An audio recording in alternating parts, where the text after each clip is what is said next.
الجود والکرم منبع العلم والحلم وعلیہ وبارک وسلم صلی علیہ صلاۃ وسلام علیک یا رسول اللہ یا حبیب اللہ یا نبی اللہ صلی اللہ تعالی علیہ وسلم۔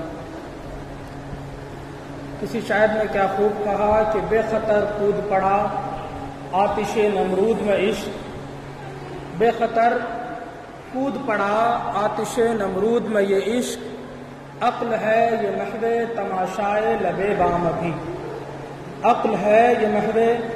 تماشائے لب بام ابھی۔ برادران ملت اسلامیہ، جب حضرت ابو الانبیاء سیدنا ابراہیم علیہ السلام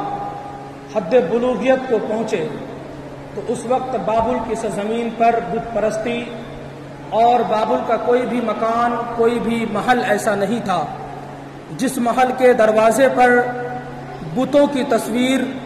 جھوٹے خداؤں کی تصویر نہ بنی ہوئی تھی۔ اس پرفتن دور میں جیسے ہی سیدنا ابراہیم علیہ السلام کو جھوٹی خدائی کا یقین اپنے عقل سلیم سے ہوا، اس پرفتن دور میں ہی کھل کر کے توحید کا پیغام، توحید کا میسج اور حق کا پیغام جو سیدنا ابراہیم علیہ السلام نے دی ہے وہ انوکھی بھی ہے، البیلی بھی ہے، اور وہ ایک ایسی مثال ہے جس کی مثال تا قیامت تک دنیا پیش نہیں کر سکتی۔ وہ سیدنا ابراہیم علیہ السلام نے جب دیکھا کہ جھوٹے بتوں کی پرستی ہو رہی ہے اور اس وقت بابل کے بازاروں کے ہر دروازوں پر جھوٹے بتوں کی تصویر، جھوٹے خداؤں کی تصویر لگا کر ایک قانون بنا دیا گیا تھا کہ جو بھی شخص اس بازار سے گزرے گا بغیر بت کو ماتھا ٹیکا وہاں سے واپس نہیں جا سکتا۔ اور سسٹم ایسا تھا کہ اگر کوئی کسی طرح سے اس پر ماتھا نہ ٹیکتا تو ایک بیل بجتی تھی، ایک گھنٹی بجتی تھی، جس کی وجہ سے لوگوں کو، وہاں کی حکومت کو خبر ہو جاتی تھی کہ اس نے ماتھا نہیں ٹیکا، جس کی بنیاد پر اسے گرفتار کر لیا جاتا تھا۔ اس پرفتن دور میں ایک نوجوان بچہ کہہ لیجئے جسے سیدنا ابراہیم خلیل اللہ کہتے ہیں، انہوں نے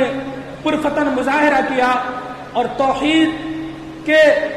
پیالوں کو اپنے سینے میں بسا کر اور توحید کے جام کو اپنے آپ نے نوش فرما کر وہ پیغام، وہ متحد، وہ ثابت قدم رہ کر کے مذہب اسلام کو جو فروغ دیا ہے اس کا کوئی مثال پیش نہیں کر سکتا۔ وہ سیدنا ابراہیم اسی وقت کہنے لگے کہ یہ بت ہمیں کیا دے سکتا ہے، یہ نہیں بولتا ہے، یہ نہ اپنی حفاظت کر سکتا ہے، نہ یہ خود کھا سکتا ہے، نہ اسے کوئی کھلائے گا تب بھی کھا سکتا ہے، یہ ہماری کیا حفاظت کر سکتا ہے۔ سیدنا ابراہیم علیہ السلام کے والد محترم کا والد کا نام تعارف تھا، جو بت پرست تھا، بتوں کو پوجتا تھا۔ ان کا چچا آزر تھا جو بتوں کو بیچتا تھا، بناتا تھا۔ ایک مرتبہ اس کا چچا، ایک مرتبہ ابو الانبیاء سیدنا ابراہیم علیہ السلام کو چچا آزر نے کہا، اے ابراہیم چلو میرے ساتھ بت کو بیچنے چلو، ہم مارکیٹ میں چلتے ہیں، بت کو بیچتے ہیں، تم بھی میرے ساتھ چلو بت بیچنے کے لیے۔ روایتوں میں آیا ہے اس وقت بھی اپنے گھر والوں سے کیا، اپنے گھر میں بھی کمپرمائز سیدنا ابراہیم علیہ السلام نے نہیں کیا۔ آپ نے کہا چچا اگر آپ کہتے ہیں بت بیچنے چلو تو چلو میں چلتا ہوں۔ آپ نے آزر کے ساتھ ہو لیا۔ ہونے کے بعد جب مارکیٹ میں پہنچے، مارکیٹ میں پہنچنے کے بعد آپ نے کیا دیکھا، یہ اندر والا مائک بند کر دیجیے۔